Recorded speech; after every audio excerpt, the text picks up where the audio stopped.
بسم اللہ الرحمن الرحیم۔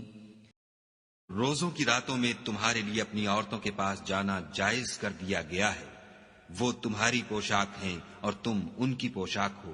خدا کو معلوم ہے کہ تم ان کے پاس جانے سے اپنے حق میں خیانت کرتے تھے، سو اس نے تم پر مہربانی کی اور تمہاری حرکات سے درگزر فرمائی۔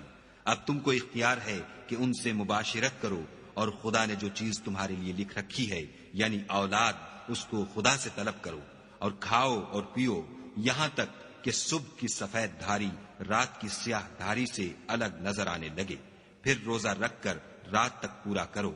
اور جب تم مسجدوں میں اعتکاف بیٹھے ہو تو ان سے مباشرت نہ کرو، یہ خدا کی حدیں ہیں، ان کے پاس نہ جانا۔ اسی طرح خدا اپنی آیتیں لوگوں کے سمجھانے کے لیے کھول کھول کر بیان فرماتا ہے تاکہ وہ پرہیزگار بنے۔